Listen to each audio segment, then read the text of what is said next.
fica insatisfeito com a nossa incredulidade, muitas vezes nós ficamos insatisfeitos com Deus. Já ficou insatisfeito com o Senhor?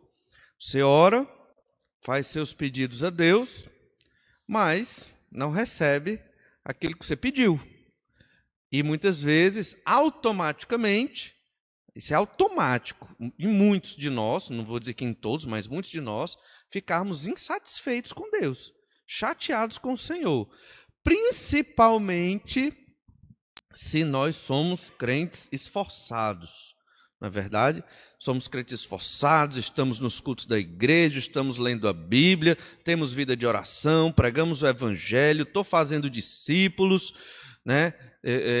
Cumpro com as minhas obrigações diante do Senhor, luto contra os meus pecados. Eu faço tudo direitinho, Senhor.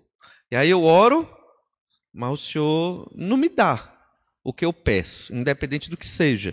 Isso gera uma insatisfação e muitas vezes até uma revolta contra Deus. Há muitos salmos que falam sobre isso. Salmos que descrevem a nossa alma melhor do que nós mesmos imaginamos, né? Que sabemos como é a nossa alma. O salmo ele vai muito profundo e diz algo sobre nós que nós nunca pensamos que vivíamos ou que sentíamos. Então, esse Salmo 73, o verso 13, fala um pouco sobre a resposta de um crente quando ele não é satisfeito por Deus. Ele não é satisfeito, ele não está satisfeito com as decisões de Deus, com os planos de Deus. Então, no Salmo 73, verso 13, nós lemos assim: com efeito, inutilmente conservei puro o coração e lavei as mãos na inocência. Ou seja, com efeito, o resultado é que, qual a vantagem de ser crente? Né? Qual a vantagem de me santificar, ter um coração puro, buscar a santidade em Deus, lavar as mãos na inocência, seguir a palavra do Senhor? Qual a vantagem? Se quando eu preciso, e é um problema difícil, eu oro e Deus não responde como eu esperava. Que deveria ser o bom, o correto, né? Se eu estou passando por um problema e eu sou um crente fiel, eu devo orar e Deus deve responder segundo o que eu acho. É o lógico. Só que essa é uma lógica humana. A lógica de Deus ela é bem diferente. E essa meditação completa um pouco do que não deu para falar no domingo. Exatamente sobre a disciplina do Senhor e sobre Deus estar nos trabalhando, estar trabalhando em nós e nos trabalhando para sermos segundo a imagem do Senhor Jesus.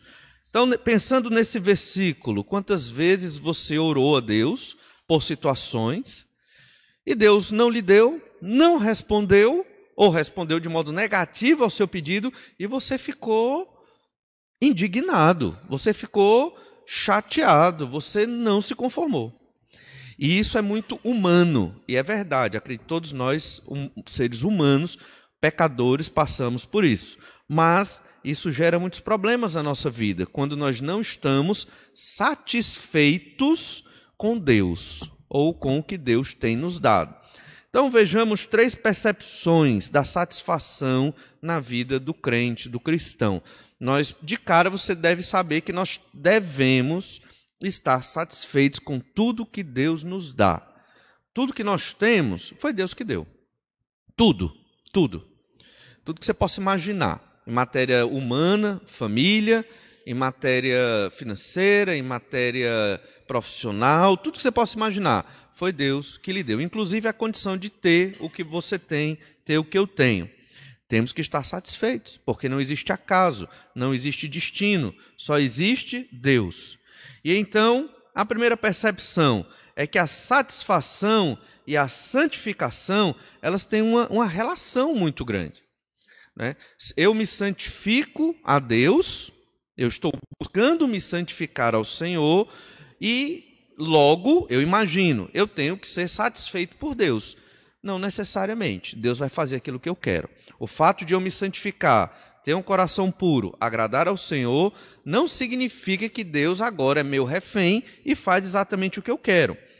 A pergunta: a santificação vale a pena quando as coisas na vida não vão bem?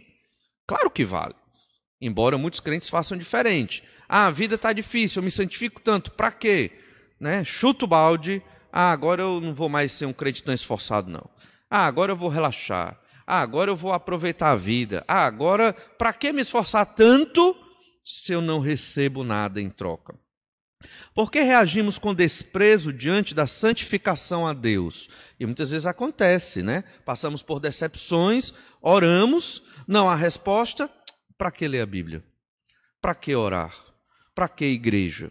E nesse caminho de incredulidade, muitos crentes vão se afastando. Realmente, é inútil mesmo conservar um coração puro e ser inocente? É inútil? Isso não vale a pena? Só vale a pena se Deus responder? São questionamentos. Por que o salmista chegou a este ponto? Por que ele chegou a esse ponto no verso 13? Com efeito, inutilmente conservei puro o coração e lavei as mãos na inocência. Porque ele ficou decepcionado com Deus. Ele ficou decepcionado com Deus. Isso é muito comum. Não estou dizendo que é certo. Não é. Mas é muito comum ficarmos decepcionados com Deus. Principalmente quando você acha que é um crente muito correto e justo e Deus não responde, você acaba se decepcionando com Deus, com a igreja de Deus, com a palavra de Deus, e isso é um portão escancarado para a incredulidade e a falta de fé. Certamente isso não é bom. O que é que decepcionou? O que é que decepcionou essa pessoa? O Salmo 73 mostra que essa decepção é fruto da inveja. E aí vem uma segunda percepção aqui. A inveja, ela é a mãe da insatisfação. Por que você fica insatisfeito com a sua vida? Porque você se compara. Você se compara com os outros. E quando você se compara, ou você se compara se você se comparar com quem é inferior, entre aspas, à sua condição de vida, você se ensoberbece. Se você se compara com quem é superior, entre aspas, à sua condição de vida, você tem inveja. E ao ter inveja, você fica com raiva de Deus.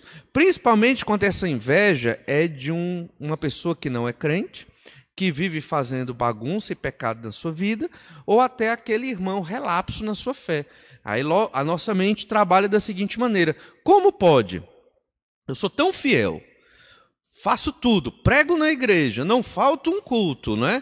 Então faço tudo direitinho e eu não recebo a bênção?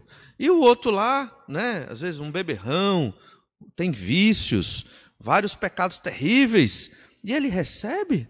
O que está acontecendo, né? Então, a inveja é a mãe da insatisfação. Olha o Salmo 73, verso 1.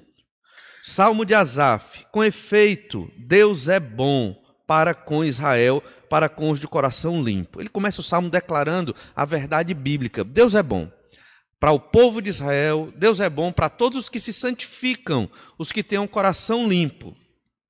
Verso 2, agora ele vai demonstrar insatisfação. Quanto a mim, porém, quase me resvalaram os pés, pouco faltou para que se desviassem os meus passos. Deus abençoa Israel, Deus abençoa os de coração puro, mas Deus não me abençoa. Eu estou quase caindo aqui, estou tropeçando, estou na beira do abismo, cheio de problemas, cheio de dificuldades, e Deus não me abençoa. E o que foi que aconteceu? Vale a pena se santificar? Vale a pena buscar a Deus? É o pensamento do salmista. Verso 3. Pois eu invejava os arrogantes ao ver a prosperidade dos perversos. Esse era o pecado. Ele estava insatisfeito com Deus, porque ele se comparava, e via o mundo, e via os perversos, quem não vem para a igreja, quem não lê Bíblia, quem não tem vida de oração, quem não prega o evangelho, quem não faz nada para Deus, parece que a vida deles é ótima, a minha que está ruim, o que está acontecendo, né? Isso é uma forma extremamente errada de ver a vida, e todos nós somos tentados a ver assim, ou nos comparando com os nossos parentes, ou nos comparando com os nossos vizinhos, ou nos comparando com amigos de infância, e achamos que o parâmetro mundano, secular, é o parâmetro de felicidade, quando não é. A Bíblia deixa muito claro, felicidade é conhecer a Deus, felicidade é estar em comunhão com o Senhor. Mas o salmista aqui, crente, ele diz, olha, Eu invejava os arrogantes, aqueles que não são crentes, invejava. Ao ver a prosperidade dos perversos. E realmente acontece, né? Às vezes você vê um bandido, está preso.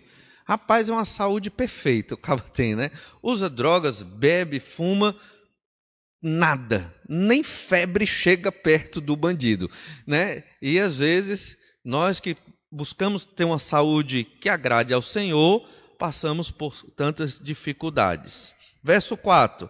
Para eles não há preocupações. O seu corpo é sadio e nédio. Ele está descrevendo a realidade que existe hoje. Nada chega perto dos malfeitores. Já eu, crente no Senhor Jesus, passo por tantas dificuldades na saúde, em tantas outras áreas. Verso 5. Os incrédulos não partilham das canseiras dos mortais, nem são afligidos como os outros homens. Verso 7. Os olhos saltam-lhes da gordura, todo mundo, né, bem alimentados, né, eles têm alimento a fartar. Do coração brotam-lhes fantasias, motejam e falam maliciosamente, da opressão falam com altivez, contra os céus desandam a boca e a sua língua percorre a terra. Ou seja, eles fazem o que querem, eles afrontam a Deus e nada acontece. Então, a inveja gerou nesse crente a insatisfação com a sua condição de vida, mesmo ele sabendo que foi Deus que deu tudo. Do jeito que nós estamos aqui, se congelarmos a nossa situação em todos os aspectos da nossa vida, tudo foi Deus que nos deu. Deus nos colocou aqui, Deus preparou essa história até aqui, tudo foi o Senhor. E isso é bom para nós, mesmo que existam dificuldades no caminho. Verso 12. Eis que são estes os ímpios, e sempre tranquilos aumentam suas riquezas. Ele estava com muita inveja dos pecadores, e isso o afastou de Deus. Então, temos que lembrar que o nosso ser ele é repleto de sensações, de emoções, e todas vêm de um coração pecaminoso. E quando não estamos satisfeitos com o que Deus nos dá, vamos nos comparar. Vamos nos comparar com outras pessoas, principalmente aqueles que não são fiéis a Deus. E o resultado disso é culpar o Senhor. Por que, Senhor? Faço tanta coisa para Ti e eu recebo esses males ou estas dificuldades. Parece que tudo ia bem com os pecadores, mas não com o salmista aqui que é crente. Tal situação gerava uma revolta e uma grande insatisfação. Como resolver isso? Todos nós passamos por isso, em menor ou em maior medida. Todos nos comparamos. Em algum momento, todos invejamos. E muitas vezes colocamos a nossa justiça, que é falha, somos pecadores também, como o parâmetro para Deus nos atender. E por que Deus atende a nossa oração? É baseado na nossa justiça, nas nossas boas obras? Em que é baseado a resposta de Deus? Duas coisas: a vontade dele e a graça dele. Não é porque nós merecemos que Deus dá. Eu não mereço muita coisa e Deus me dá. A resposta às nossas orações é baseado no que Deus é, na vontade dele e na graça do Senhor. Então, em resposta a isso, nós temos que estar satisfeitos com a vontade de Deus. Essa é a grande luta e meta, e é um alvo de oração. Eu estar satisfeito. Satisfeito é contente. Contente é realizado. Isso gera o quê? Felicidade. Não troco minha vida de crente na situação que eu estou hoje por nenhum destes, talvez magnatas ou afortunados, ou atletas, ou que tem tudo perfeito, entre aspas, na sua vida, mas não tem o Senhor Jesus Cristo. Por quê? Porque essa é a condição que Deus me deu. E se Deus me deu essa condição, é porque o Senhor entende, e Ele é Deus, que isso é felicidade para mim. Então nós temos que orar para termos satisfação na vida, contentamento. Salmo 73, verso 14, o salmista ele começa a mostrar isso, mostrar essa resposta. Olha o verso 14. Pois de contínuo sou afligido e a cada manhã castigado, mostrando o sofrimento dele. Os ímpios prosperam, os pecadores estão ficando ricos, saudáveis e recebem tudo, e eu castigo e problemas a cada manhã. Olha o verso 21. Quando o coração se me amargou e as entranhas se me comoveram, eu estava embrutecido e ignorante. Era como um irracional à tua presença. Ele descreveu de modo tão poético as nossas emoções quando estamos insatisfeitos com Deus, embrutecidos, ignorantes de Deus. É aquele crente que só reclama. Ele não vê nada de bênção e de bom na sua vida, só reclama, só tem dificuldades para apresentar. Ele não vê nas dificuldades a disciplina de Deus, ou seja, Deus educando para nos preparar à semelhança de Jesus. Ele descreve isso de uma maneira maravilhosa. O coração se me amargou, amargura, as entranhas, tudo representa sofrimento. Por quê? Insatisfeito com a vontade de Deus. Verso 23. Todavia, estou sempre contigo. Aí veja a mudança. Todavia, estou sempre contigo. Tu me seguras pela minha mão direita. Tu me guias com o teu conselho e depois me recebes na glória. Quem mais tenho eu no céu? Não há outro em quem eu me compraza na terra. Me compraza. Não há outro em quem eu tenha prazer. Fiquei triste, tive inveja, insatisfeito com Deus, mas não tenho para onde correr, voltar para o Senhor e ter prazer em Deus, satisfeito na vontade do Senhor. Verso 26, ainda que a minha carne e o meu coração desfaleçam, Deus é a fortaleza do meu coração e a minha herança para sempre. Os que se afastam de ti, eis que perecem. Tu destrói todos os que são infiéis para contigo. Quanto a mim, bom é estar junto a Deus. No Senhor Deus ponho o meu refúgio para proclamar todos os seus feitos. São tantas informações aqui, e o importante é colocar que ele lembrou-se, reconheceu, o ímpio pode prosperar nessa terra, mas Deus vai julgá-lo. E o que é bom? O que é felicidade? É estar com Deus. Tem um versículo no Novo Testamento que sintetiza isso. 1 Timóteo 6,6. Nesse capítulo de 1 Timóteo, Paulo ensina o pastor Timóteo a tratar os membros da igreja que são muito ricos e que muitas vezes estão distantes do Senhor por causa da sua riqueza. E então Paulo diz a Timóteo, 1 Timóteo 6,6, de fato, grande fonte de lucro é a piedade com contentamento. Isso é lucro. Piedade significa uma vida em comunhão com Deus, um bom testemunho. Isso, mas o contentamento, isso é alegria, isso é lucro. É um lucro maior do que o dinheiro que tem aqui na terra. Lembremos, precisamos orar por satisfação, orar por contentamento. Nossa felicidade não se baseia nas categorias humanas aqui da nossa sociedade. Saúde, prosperidade, trabalhos, realizações, conhecimento. Isso é bom, mas não é o fundamento da felicidade. Bom é estar com Deus, satisfeito com o que Deus nos dá, não invejando ou nos comparando com aqueles que vivem no pecado. E tem todas estas coisas, porque Deus, pela sua graça, permitiu que eles tivessem. Mas a alegria é estar com o Senhor. Que esse seja um dos motivos de oração na nossa vida, para que estejamos sempre satisfeitos com tudo o que Deus é e faz, e jamais decepcionados com a vontade de Deus na nossa vida. Vamos orar, pedir que o Senhor nos abençoe. Obrigado, Pai amado, pela Tua graça e misericórdia, pelo Teu amor para conosco. Obrigado, Senhor, porque o Senhor é maravilhoso. O Senhor tem nos dado tantas bênçãos, tem feito tantas maravilhas no nosso meio. Ajuda-nos a ter um coração puro, termos mãos inocentes e perceber que isso é maravilhoso porque é para a glória do Teu nome. Mesmo que passemos por dificuldades, adorar a Ti, ó Pai, com as nossas vidas, certamente é muito melhor do que as riquezas deste mundo. Nos abençoa, Senhor, a estarmos sempre satisfeitos, glorificando o Teu nome, agradecendo a Ti, até mesmo no meio das dificuldades. É o que nós te pedimos, no nome do Senhor Jesus. Amém.